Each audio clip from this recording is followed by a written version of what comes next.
Muy buenas tardes, bienvenidos una vez más a su programa Radio Epicentro Colima. En esta ocasión, como ocurre cada mes, tenemos en verdad a un invitado extraordinario y seguramente lo van a disfrutar muchísimo.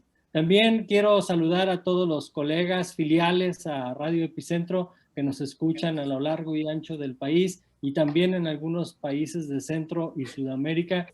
De verdad que es un placer poderles compartir también que hace una semana Radio Epicentro se hizo acreedor a la Medalla al Mérito en Protección Civil por parte del Congreso de la Ciudad de México y por ello estamos sumamente felices, reconocemos muchísimo el trabajo que han realizado quienes han dirigido Radio Epicentro, Jorge Paz y ahora Héctor Paz, y con esta iniciativa que inició con el trabajo a través de la radio privada, pagando las mensualidades, luego resultó pues muy caro sostener las emisiones radiofónicas, entonces buscaron quien los apoyara con la plataforma electrónica y así tenemos al famosísimo Eric que nos hace el favor de conectarnos también en este momento y que ha sido el ingeniero y el arquitecto del sistema electrónico que sostiene a Radio Epicentro y que gracias a él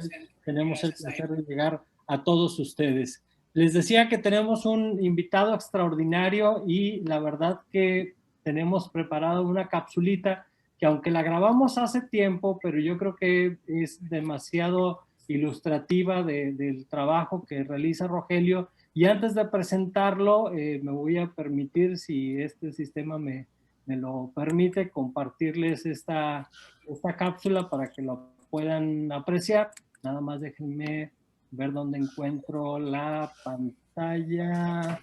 Ah, Eric, dice que necesitas asignarme atribuciones para compartir la pantalla. ¿Podrías, por favor, darle clic en el botoncito? Sí. A ver, ahora sí. Dice que ya va a estar. Compartir la pantalla. Perfectísimo. Miren, pongan atención. Este es un fragmentito de una cápsula que grabamos hace algunos años sobre nuestro investigador invitado el día de hoy.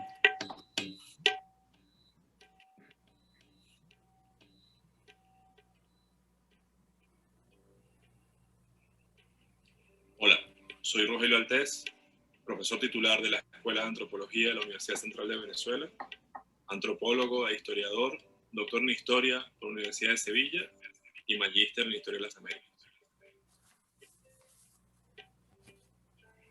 Como antropólogo, uno se aproxima a los objetos de estudio para comprender los procesos que les subyacen, es decir, cómo las sociedades son capaces de producir lo que nosotros observamos cuando nos aproximamos a ellas. Como historiador, en ese sentido, la comprensión de los procesos documentada, informada, es una de mis fuertes. En ese sentido, la observación de los procesos de desastres que se manifiestan a través de ventanas críticas, ya de forma abrupta, como el caso de un terremoto, o de forma desesperadamente lenta, como una sequía, por ejemplo, dan cuenta de cómo esas sociedades produjeron esas condiciones y son capaces entonces de manifestarse de esta manera.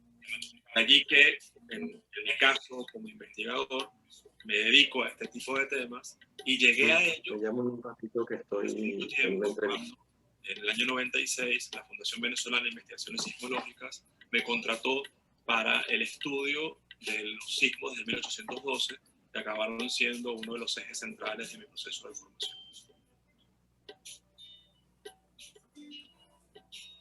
Como profesor en la Escuela de Antropología, pude crear la asignatura Antropología de los Desastres. Esto, que lo creamos en el año 2008 en el Departamento de Etnología y Antropología Social, permitió abrir un espacio de formación a investigadores, especialmente antropólogos, desde luego, pero también estudiantes de otras escuelas que se han aproximado a la asignatura, para poder comprender precisamente a los desastres como esas ventanas críticas capaces de desnudar las condiciones de las sociedades. Mis estudiantes en particular, los estudiantes de la Escuela de Antropología, se han formado en esta área y ahora la mayoría de ellos colegas están trabajando en centros de investigación y formándose en otras universidades en Latinoamérica y están extendiendo esta línea de investigación.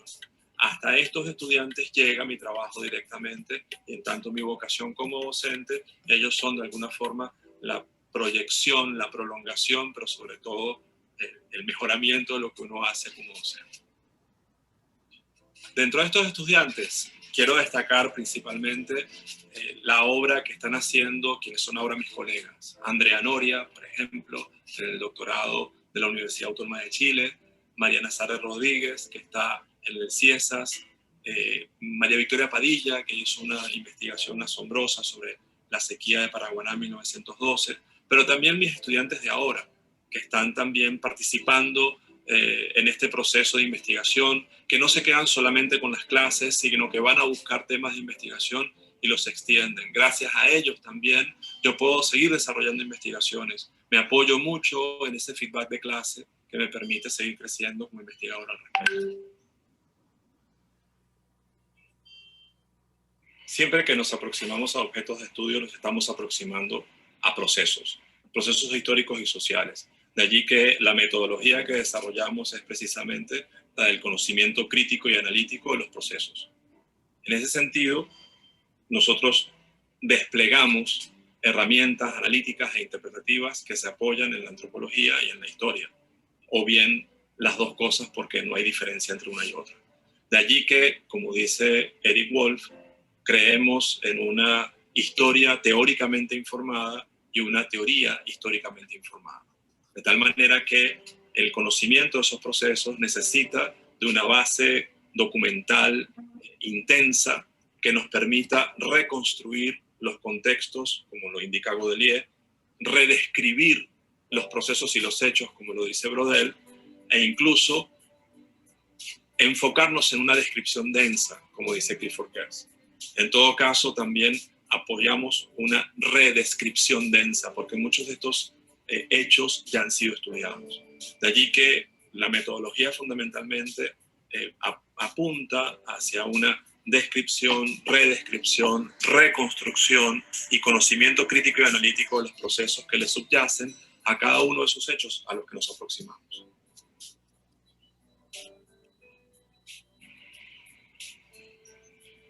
En el caso de mi trayectoria como investigador, hay dos casos que han marcado esencialmente mi proceso de formación y el trabajo que hago. El primero de ellos tiene que ver con los sismos del 26 de marzo de 1812, a través de los cuales ingresé al tema, que luego de una investigación documental profunda de años y de muchos archivos a nivel nacional, me permitió no solamente comprender este caso fundamental del proceso de independencia de Venezuela, sino incluso descubrir que se trató no de un solo sismo, sino de dos. Ya luego la investigación científica de los sismólogos ha ido precisando que pudieran haber sido tres, pero en todo caso esta primera aproximación para mí fue realmente mi proceso más contundente de formación como investigador en esta área.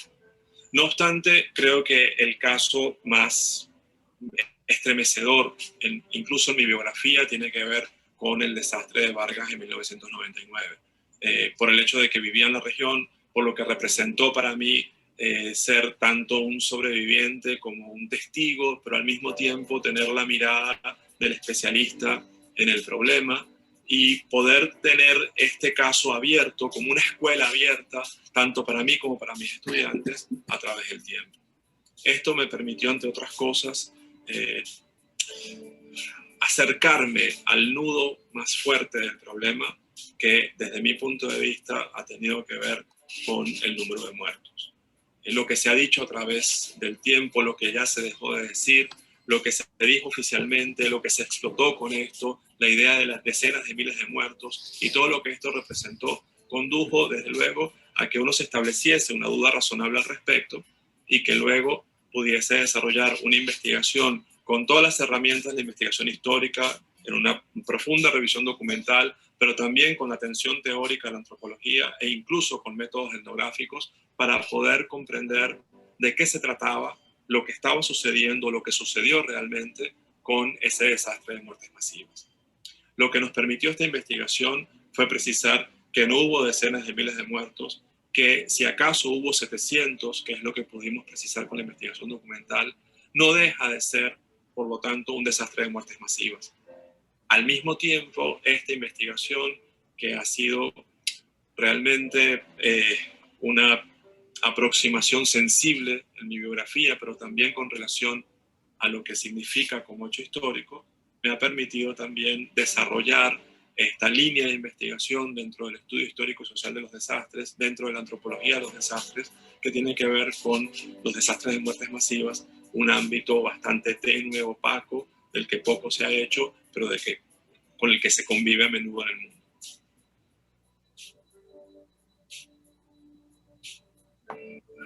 Los desastres son ventanas críticas que desnudan procesos que subyacen en las sociedades. Si nos aproximamos a cualquiera de ellos, siempre vamos a comprender cómo se conforman, cómo se producen y cómo se reproducen las condiciones de vulnerabilidad de una sociedad capaz de generar desastres de cualquier magnitud y de cualquier intensidad. Ese objeto de estudio es lo que debe conmover a todos los estudiantes que en ciencias sociales, en ciencias humanas o incluso en ciencias naturales se aproximan a la realidad para comprender lo que están viendo. Un desastre es una oportunidad crítica y analítica. No pueden perderla.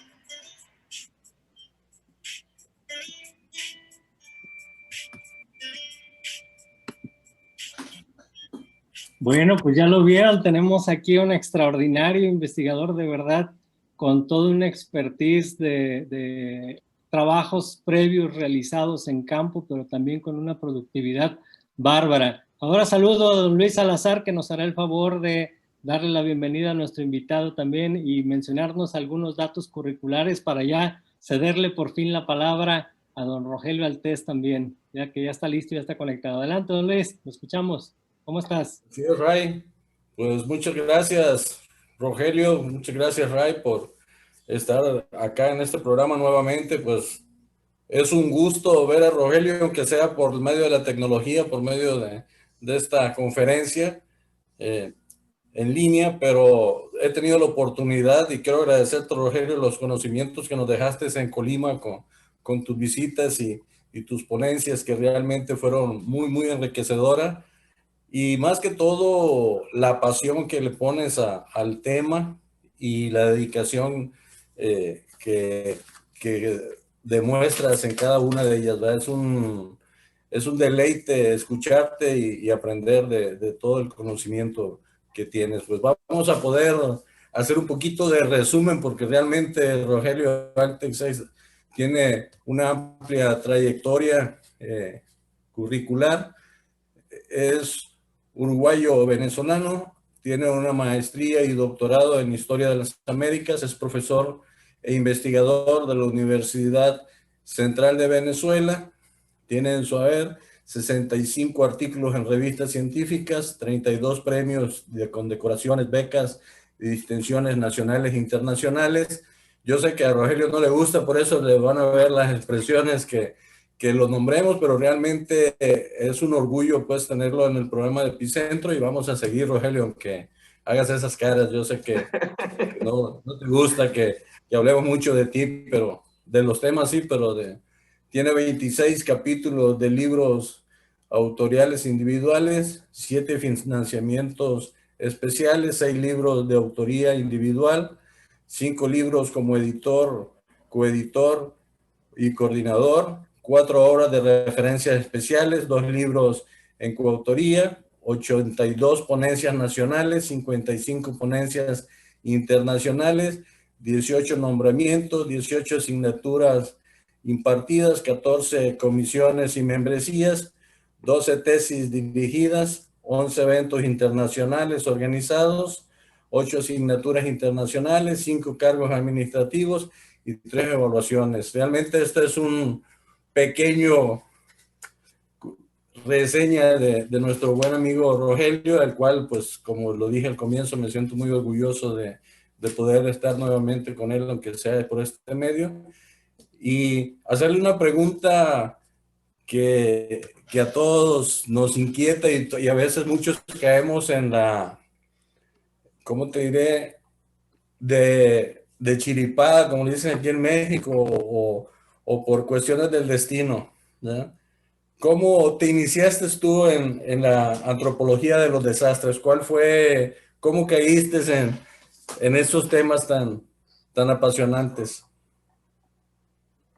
Bueno, en primer lugar quiero de verdad darle las gracias, no solo por la excesiva presentación que les roba el tiempo, sino también porque para mí siempre va a ser un honor poder estar aquí compartiendo con ustedes, con Radio Epicentro, pero el grupo Epicentro, que ya es mucho más que la radio, que además ha sido muy justamente premiado recientemente y que esto de alguna forma u otra nos alcanza a todos los que hemos estado cerquita del trabajo que hacen y por eso para mí es un honor poder compartir con ustedes.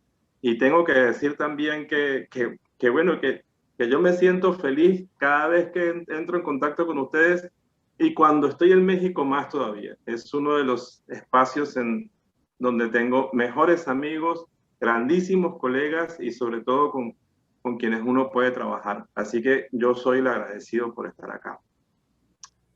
La pregunta que haces, Luis, es, tú dices de Chiripa, pues yo pudiese decir que es por el fútbol.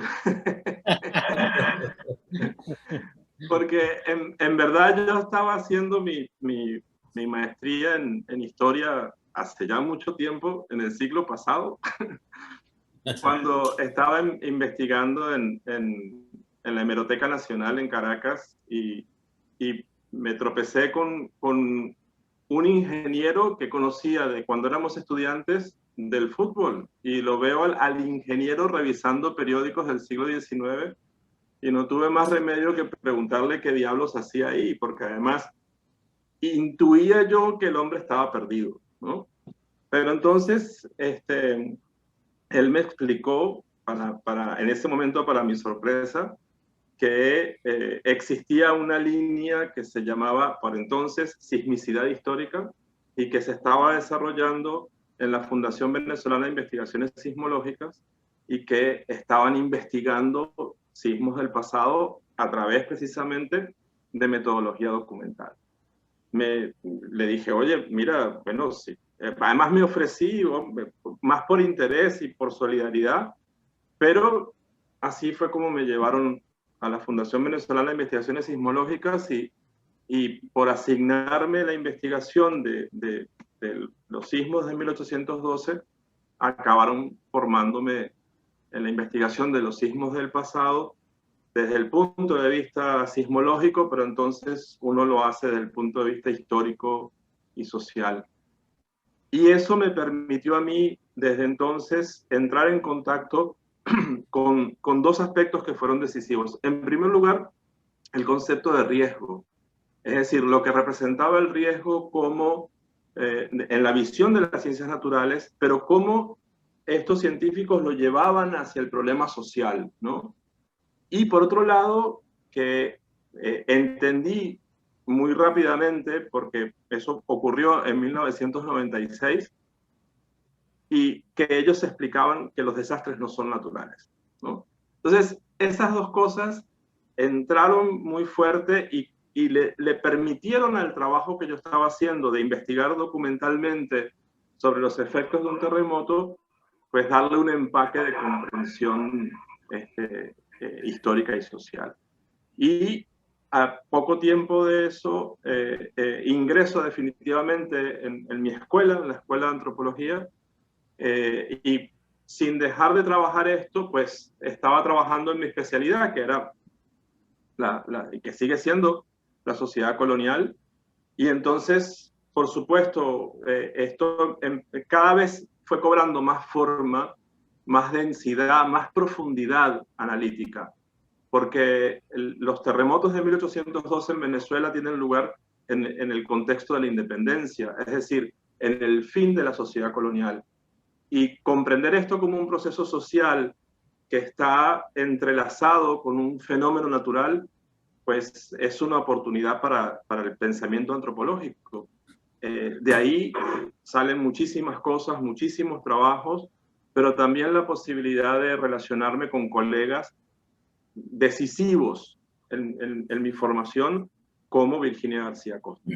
Gracias a Virginia, gracias a su trabajo, gracias a su discurso en lo que ella publica, también pude posicionar en la antropología lo que uno estaba trabajando ya como investigador documental.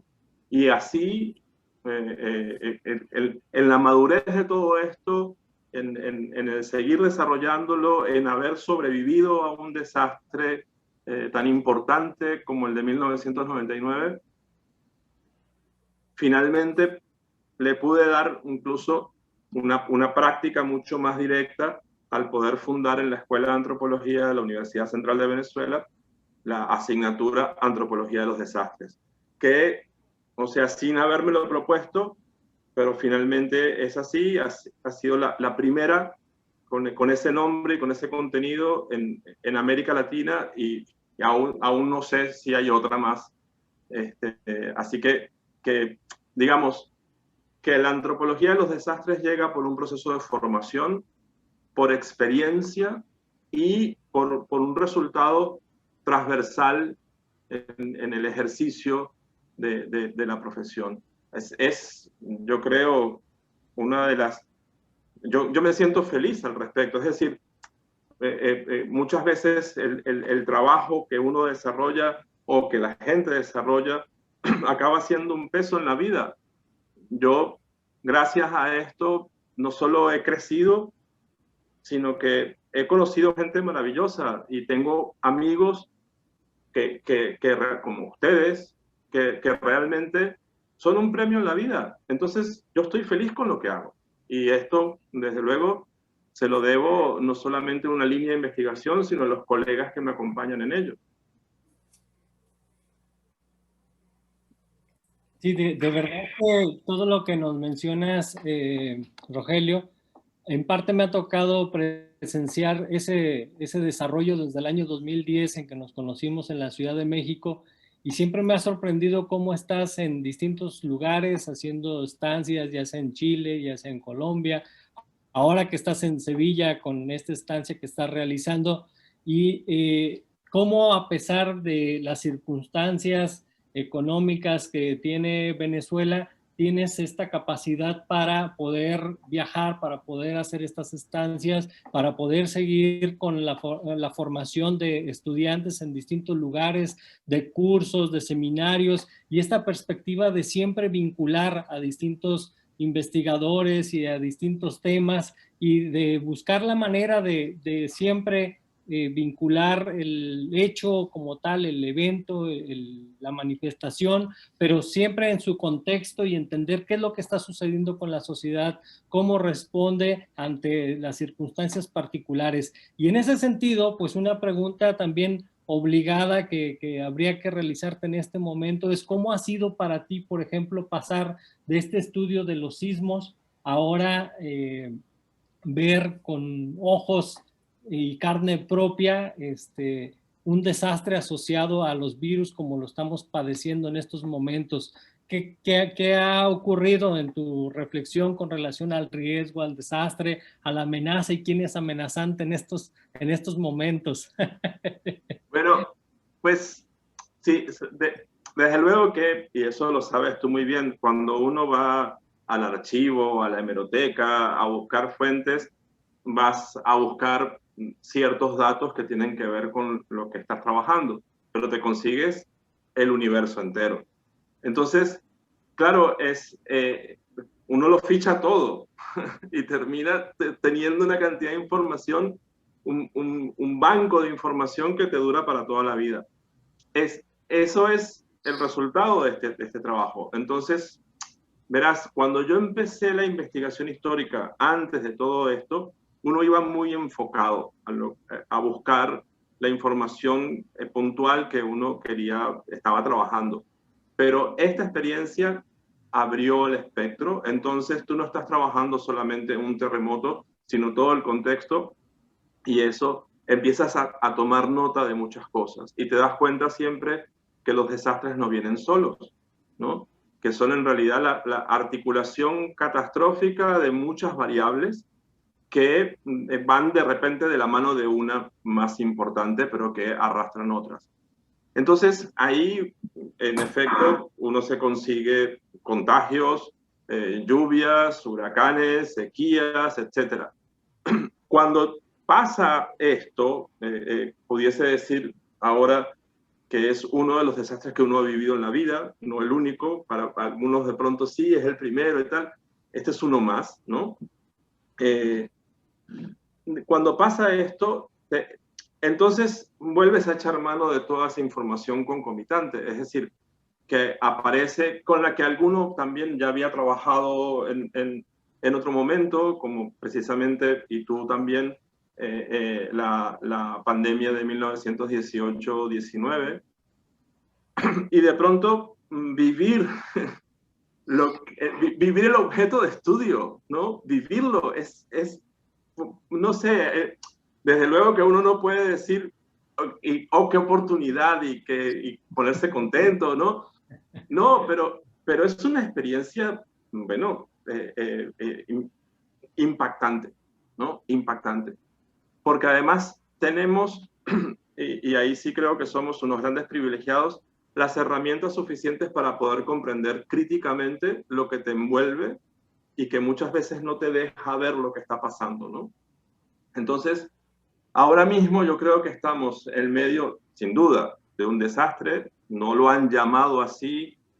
Yo creo que no se han dado cuenta o no lo quieren mencionar, pero es un desastre, ¿no? Es decir, tiene todas las variables al respecto.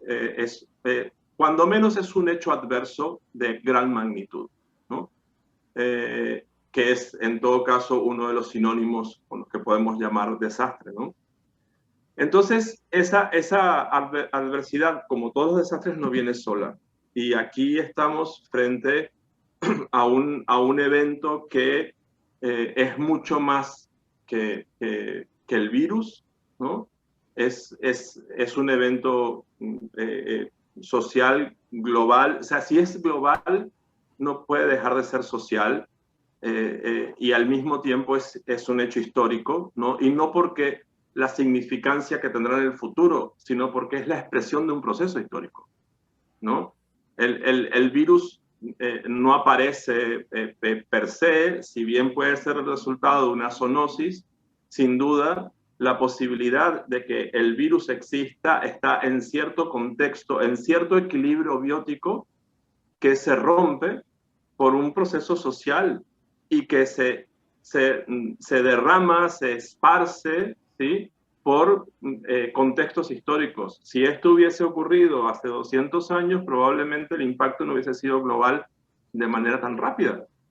Y sin duda, en otras pandemias, otras grandes epidemias, tenemos precisamente expresiones a través de las cuales los contextos históricos nos dicen por qué eso ocurrió de la manera en la que ocurrió, cuál fue la velocidad y las variables a través de las cuales se propagaron. Entonces, hoy estamos envueltos en un hecho que tiene estas características y que lamentablemente está siendo comprendido de manera privilegiada a través de un foco médico-biológico. Y eso solo restringe el problema. Aquí hay mucho más que un problema médico-biológico. Aquí hay un problema social, político, institucional, global, ¿sí? Que debe comprenderse a través de otras variables que son las que le han permitido que se convierta en un desastre. El virus en sí mismo no es un desastre. Y tenemos que entender, para cerrar la respuesta, por lo menos 3 instancias que están relacionadas, pero que pueden diferenciarse no solo metodológicamente, sino críticamente. Una cosa es el virus, otra cosa es el contagio y otra cosa es la enfermedad. Y eso es lo que debemos observar ahora, como cuál de las 3 es realmente el problema y cómo poder comprender el problema para poder atacarlo realmente. Bueno, y habría que decir, así como lo mencionas también, el virus, contagio y la enfermedad, otra cosa muy distinta son las distintas respuestas, ¿sí? Las distintas respuestas que hemos tenido en cada uno de los países, en cada una de las administraciones, y de eso podemos pasarnos horas, porque los países del primer mundo que creíamos que eran los más tecnológicamente desarrollados para enfrentar una amenaza como la tenemos, los vemos colapsados también, como tenemos países también en Latinoamérica y en otros lugares, en otros continentes, que incluso han tenido ejemplos de respuestas mucho más efectivas que los que se esperaría que fueran una maravilla, ¿no? Por decirlo de manera muy práctica. ¿Qué opinas de eso? ¿Por qué ha sido tan diferente esta respuesta? Bueno, en primer lugar, el planeta es heterogéneo, no puede tener la misma respuesta. Podemos hablar incluso de impactos diferenciales, no solo por la desigualdad social que representa cada sociedad, sino porque precisamente lo que tú señalabas, cada país ha respondido, ¿no? En la medida de sus recursos. Y eso es un detalle fundamental, porque estamos frente a un problema ante el cual la respuesta no es de sociedades ni culturas, sino de países, ¿no? Países en un contexto histórico particular, como lo es el siglo XXI, en donde están organizados en estados nacionales, incluyendo aquellos que pueden tener diferencias ideológicas radicales con la cultura occidental, están organizados en estados nacionales. Por lo tanto, no responden como sociedades, sino como países. Y ahí hay una diferencia sustancial en la comprensión antropológica del problema. No lo podemos comprender con el romanticismo antropológico que observa las culturas, sino con la visión crítica de un problema político, institucional, económico, claro, regional. Es decir, podemos ver cómo se comportó la Comunidad Europea y cómo se comportó América Latina, por ejemplo, y entendemos cómo se comportan las regiones frente a problemas que las atraviesan al mismo tiempo. Y entonces sigue siendo heterogéneo, es antisolidario, ¿sí? Ha quedado demostrado que no ha habido solidaridad ni siquiera binacional, es decir, ni siquiera entre dos países que están uno al lado del otro, ¿sí? Que la forma de responder ha sido mirando hacia adentro, totalmente centrípeta, ¿sí? Que no tiene ningún tipo de despliegue de recursos basado en la consideración del otro, sino basado en cómo resuelvo este problema que, otra vez, que no es el virus, que no es el contagio, sino que es la enfermedad. Entonces, el problema para los estados ha sido que no se me enferme mucha gente porque no tengo respiradores automáticos, ¿no? Entonces, evidentemente, el privilegio de la comprensión ha sido a partir de una lectura política del problema y no de cómo podemos comprender esto, como efectivamente lo es un problema atravesado de variables que debemos comprender articuladas entre sí y no segmentadas, fragmentadas. Totalmente de acuerdo. Fíjate, Rogelio, que tocas un punto que creo que ha existido siempre con lo de las pandemias, desde la primer pandemia que estuvimos y lo actual, lo político. Siempre los gobiernos han tratado de minimizar la pandemia para la cuestión económica y decir que vamos bien. Lo vemos en la pandemia y estuve analizando los artículos de cada uno de tus ponentes de las conferencias que luego vamos a hablar sobre ellas, y veo que en cada país de Latinoamérica, que es lo que va a ocupar estas conferencias, el tema era el mismo, o sea, el minimizar o el ignorar la pandemia para evitar que se le saliera de las manos al gobierno, que de todos modos se le salió, y estamos viendo tristemente que a pesar de la tecnología, a pesar de que son países de primer mundo ya con todos estos sistemas que tenemos de información, seguimos igual, ocultando una realidad palpable y que no podemos ocultar, por desgracia. Sí, y efectivamente la atención estatizada del problema termina siendo una atención que no solo es institucional, sino que es política, y ese es el punto. Entonces, conseguimos además actuaciones no solo equivocadas, sino que terminan siendo responsables de la amplificación del problema.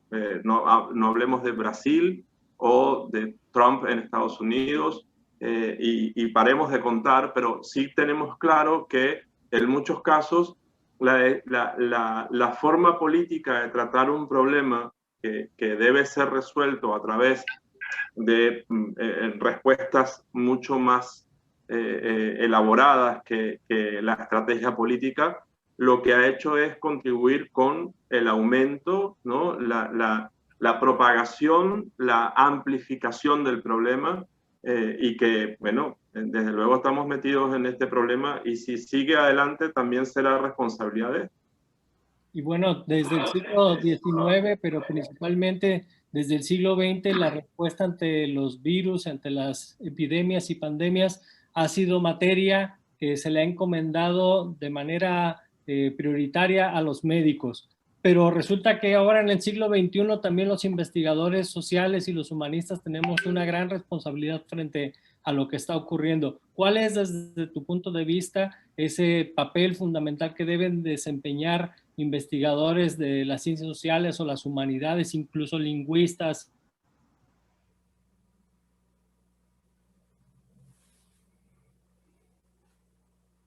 frente al desastre que estamos padeciendo, Rogelio? Bueno, yo pienso que nuestra responsabilidad es insistir en llamar la atención sobre que el foco del problema no puede ser exclusivamente médico ni biológico. Entender que además las formas a través de las cuales la propagación tiene lugar responden a contextos históricos y problemas sociales, ¿sí? Y que en la medida en que se pueda observar el problema desde más herramientas, porque tampoco es cierto, tampoco no es solo un problema sociológico o un problema histórico, es un problema transversal, ¿sí? Como todos los desastres, pero como la realidad misma. Entonces, aprender a comprender la realidad a través de todas las variables que la determinan y condicionan es en lo que debemos insistir nosotros como científicos sociales, que quizás tenemos una conciencia más sensible sobre el problema. No significa que las otras ciencias no lo tengan, pero tenemos una conciencia más sensible sobre el problema, y creo que hay que insistir al respecto, ¿no? Con nuestras publicaciones, con nuestro trabajo en aula, ¿sí? Con todas las formas a través de las cuales divulgamos nuestro conocimiento, insistir en ello, porque de una manera u otra, más tarde o más temprano, pero en algún momento, esto tendrá que entenderse, como todos los desastres, ¿sí? A través de la articulación catastrófica de sus variables, y no solo a través de la especialidad de alguna de las disciplinas científicas. Don Luis. Sí, mira, realmente es como enriquecedor estar platicando contigo. Es una charla que quisiéramos estarte haciendo preguntas y preguntas y preguntas para poder salir de muchas dudas o hacer recapacitar a mucha gente, y realmente pues sí juegan un papel muy importante los investigadores, y más ahora los medios, porque esto que estamos haciendo ahorita va a llegar a todas partes y va a hacer la conciencia que necesitamos, ¿verdad? Ahora quisiera yo preguntarte para entrar un poquito más ya en el tema que queremos sacarle el mayor provecho. Hemos estado viendo el ciclo de conferencias que vas a tener de la epidemia de influenza de 1918 a 1920 en América Latina,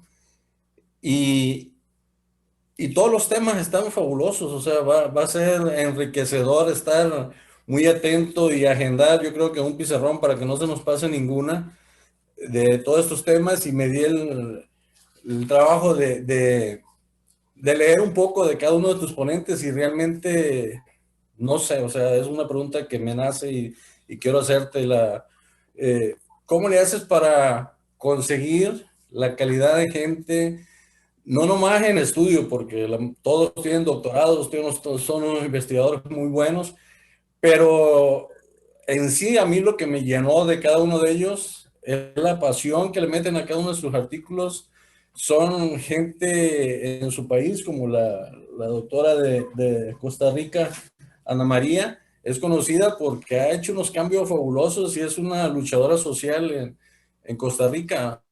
Igual en Cuba, Enrique. Cada uno de ellos tiene una trayectoria impresionante sobre su trabajo social también, además de investigadores, como cada uno de ustedes, como Raimundo, como Rogelio y muchos de los que hemos tenido en el programa.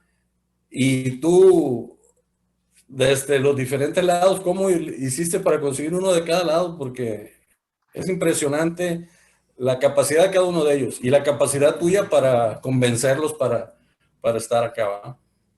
Bueno, bueno, en primer lugar, este esfuerzo va de la mano de dos grandes amigos y extraordinarios investigadores que sin ellos tampoco esto hubiese tenido lugar, que son América Molina del Villar y Luis Arrioja, ¿no?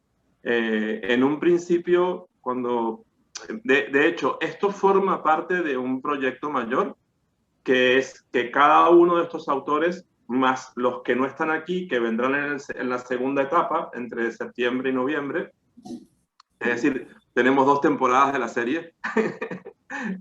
Esta es la primera temporada y ya luego viene la otra en septiembre.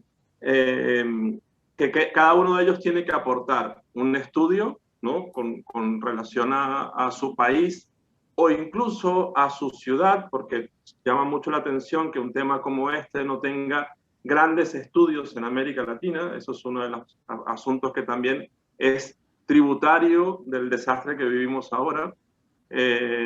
Y que se han tenido que contentar con estudios por ciudades o por regiones porque no hay información o no se ha hecho el trabajo de información, de buscar la información.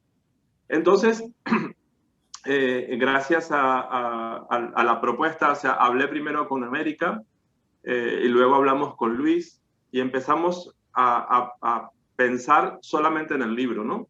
Y entonces, a partir de ahí, bueno, empezó la búsqueda de los autores.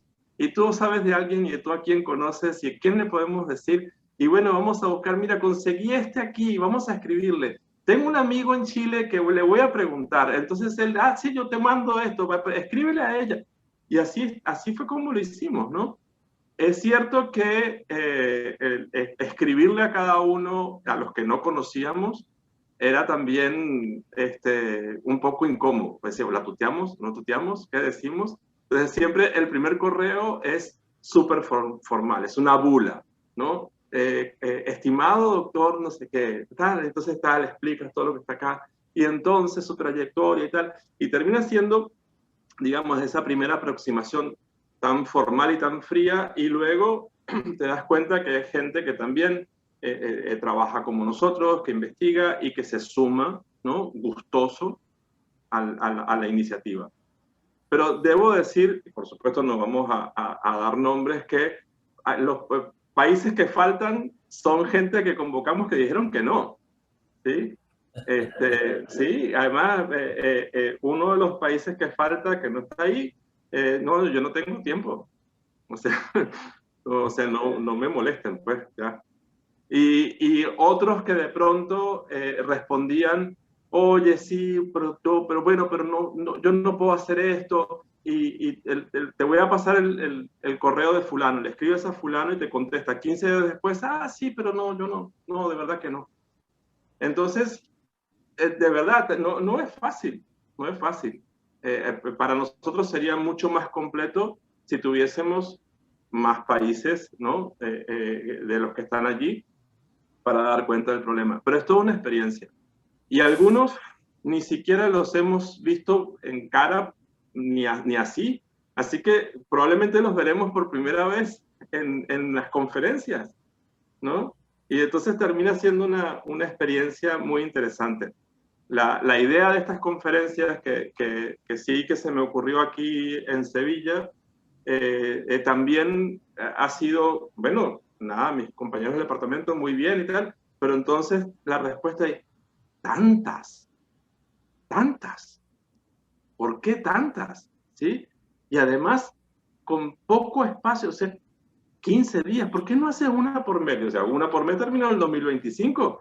O sea, entonces, y tratar de ponerlas ahí, y realmente es, bueno, es un ensayo, o sea, es como, bueno, a ver qué pasa, ¿no? A ver cómo sale con toda la intención de que quede bien, y bueno, en eso estamos. Yo, que quizás te sorprenda la respuesta más anecdótica que más así metódica, ¿no? Bueno, decimos esto, no, es que fue así, es que ha sido así, y qué bueno que ha sido así, qué bueno que ha sido más una experiencia personal con estos tropiezos y estas dudas, ¿no? A que haya sido algo mucho más formal y más, no sé, bueno, no deja de ser formal, pero yo creo que es una experiencia que también nos está enseñando cómo y quién está trabajando estos temas y qué sensibilidad tiene al respecto. Pero de verdad que es un banquete, ¿no? Para los que les gusta hacer investigación con un enfoque humanista o ciencias sociales, para estudiantes, pero para toda la sociedad que guste ver estas conferencias. Ahorita nos mencionas cómo se van a poder conectar a través del Internet, pero de verdad que es un banquete por la calidad que tiene de investigadores. Van a iniciar este ciclo con una conferencia de la doctora América Molina del Villar, que pues es extraordinaria, es toda una autoridad en el tema de las pandemias, endemias y epidemias. Aquí tengo algunos de los títulos que ella ha publicado en esta trayectoria extraordinaria que ha realizado. Por ejemplo, este que se llama La Nueva España y el Matlazáhuatl, de 1736 a 1739.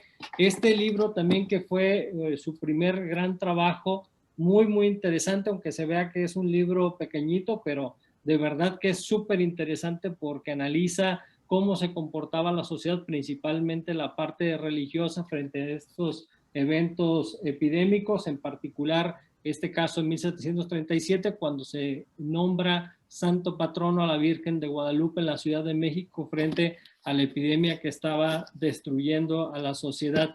Y luego este hermoso libro que cuesta trabajo incluso cargarlo y leerlo, y hay que cuidarlo muchísimo, pero que es extraordinario, de verdad, en coautoría con las investigadoras Lourdes Márquez y Claudia Patricia Pardo, que además también son extraordinarias y que las conozco perfectamente muy bien y que tienen una trayectoria muy amplia y que han ayudado a entender, por un lado, la parte demográfica de la afectación de las epidemias y las pandemias, pero sobre todo también las respuestas institucionales y, en la medida de lo posible, las respuestas de la sociedad, que no es cosa fácil.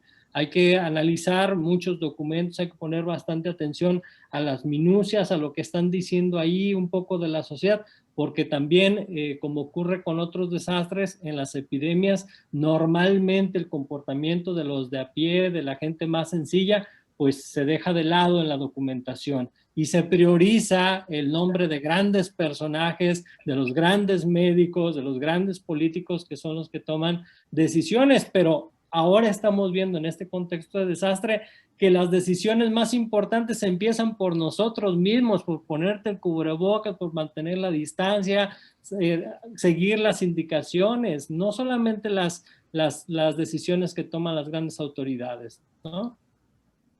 Pues sí, nada, has dicho cosas muy importantes, entre otras, lo que representa la respuesta ahí sí, de las sociedades frente al problema.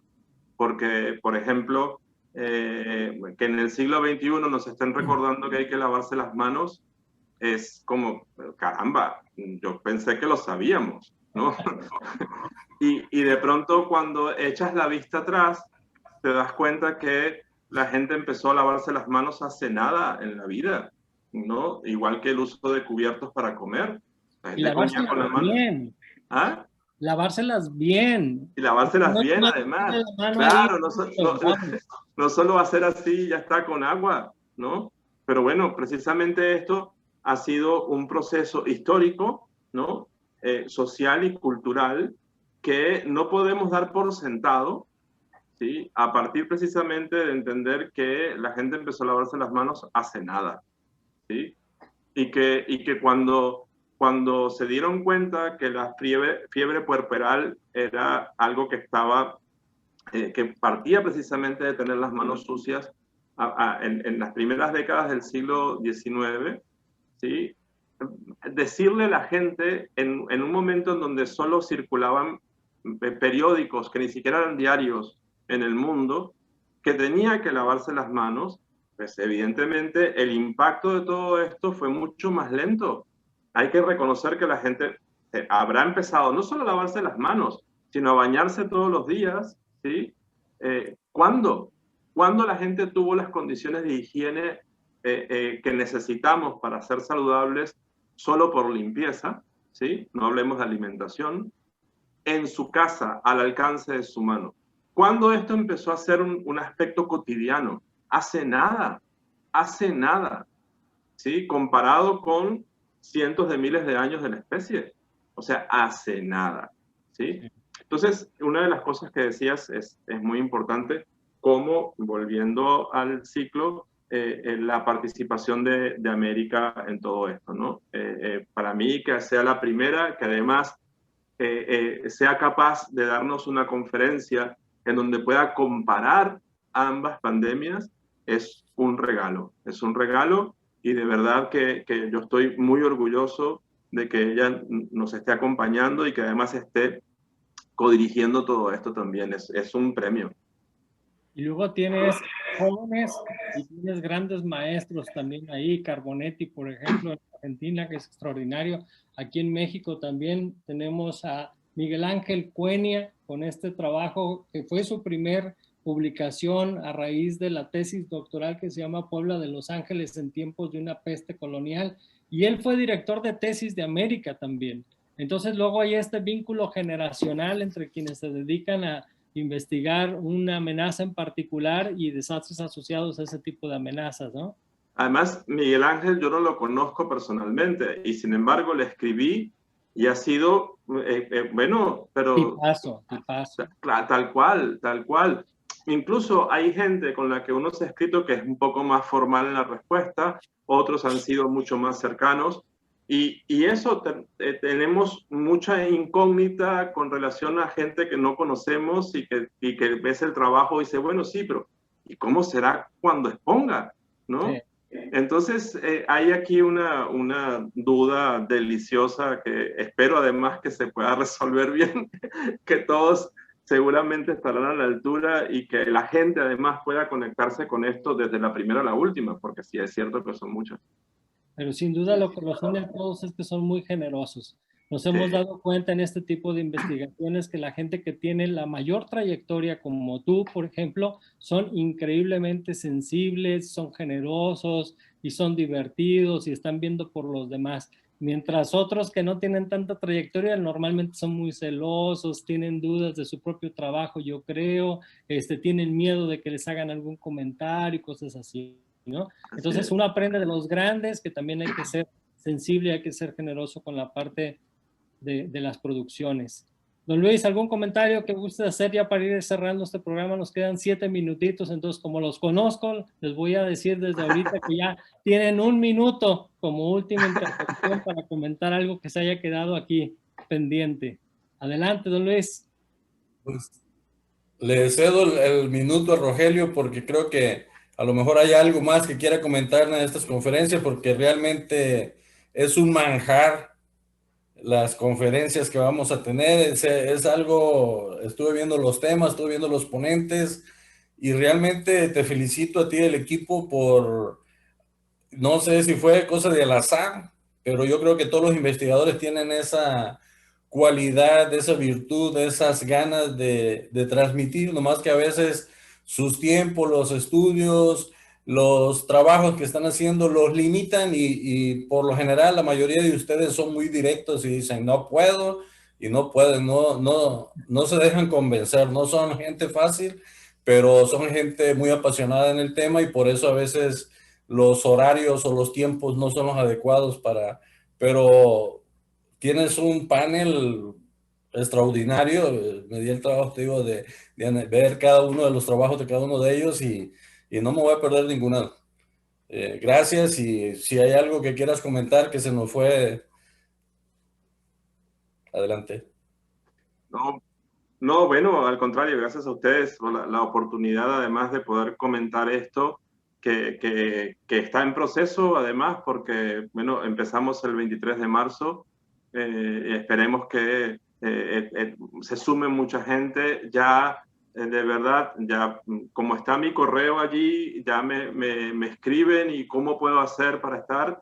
He tenido que inventarme una forma de inscripción así para que la gente que se va a meter, que quiere un certificado, pueda estar ahí.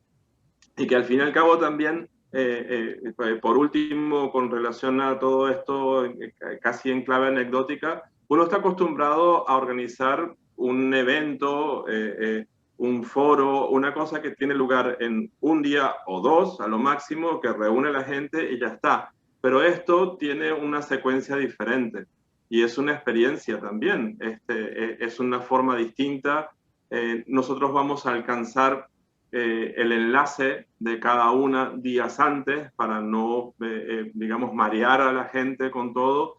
Entonces, aquellos que se han manifestado, pues precisamente a ellos se les enviará el enlace directamente, pero lo vamos a difundir a través de todas nuestras redes de amigos y colegas. Entonces, efectivamente, días antes de cada conferencia, pues se alcanzará el enlace, será gratuito, además, con la plataforma de la Universidad de Sevilla, que es Blackboard, que es muy simple, no hay que descargarla, solo hacer clic en el enlace y ya está. Y de esta manera, pues también se abre una experiencia que nos va a enseñar sobre la marcha, ¿no? Como suelen suceder con los desastres, nos enseñan sobre la marcha. Así que esperemos que de este desastre salga algo positivo y que también nos pueda enseñar cosas positivas. No, sin duda así será. Oye, tengo un blog que se llama historiasdeepidemias.com y desde ahorita te ofrezco ahí ese blog para que se coloque la información de cada uno de los ponentes, la fecha y el enlace para la conferencia pertinente. Incluso tengo una estudiante que me apoya en la universidad y sin duda va a estar encantada en hacer breves fichas de presentación de cada uno de los investigadores y colocarlos ahí mismo en el blog para que la gente que desee seguir las conferencias pues encuentre de manera muy rápida, ya sea a través de la Universidad de Sevilla o a través de este blog, podemos darle difusión a los eventos y sacar ahí algunas notas. Ya ves que estas redes entre colegas siempre suelen ser muy buenas para diseminar la información. Son geniales, son geniales. Bueno, yo pues además dada la hora que ya es, pues no me queda más que agradecerles muchísimo la oportunidad de haber podido compartir con ustedes y con toda la gente que nos está escuchando esta información y bueno, y compartir además, conversar con ustedes que siempre es una delicia y le permite a uno además pasar un buen rato, ¿sí? que lo alimenta, lo nutre y bueno, esto es lo que nos caracteriza a todos nosotros, compartir esta sensibilidad a partir precisamente de poder ser buenos compañeros y buenos amigos. Así es. Pues muchísimas gracias a todas las personas que nos hacen el favor de su atención a través de Radio Epicentro Colima y a través de Radio Epicentro General. Agradecemos mucho el apoyo de todas las filiales que nos ayudan a diseminar cada una de las entrevistas que realizamos en alguno de los epicentros que integramos esta enorme familia de verdad.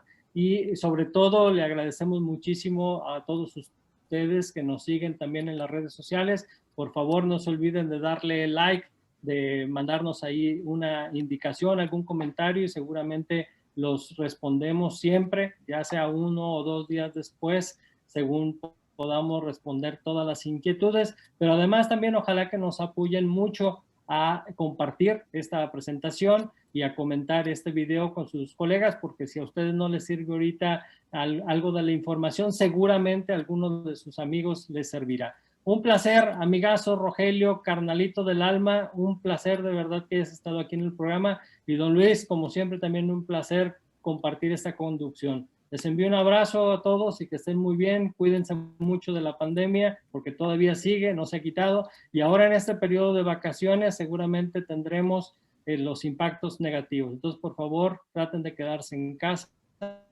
y no se confíen porque todavía no hemos superado esta etapa totalmente. Pero como bien dice Rogelio, como este desastre y como muchos otros también pasará. Esperemos que sea muy pronto para regresar a nuestra vida cotidiana como antes. Un abrazo para todos. Hasta luego. Muy amables.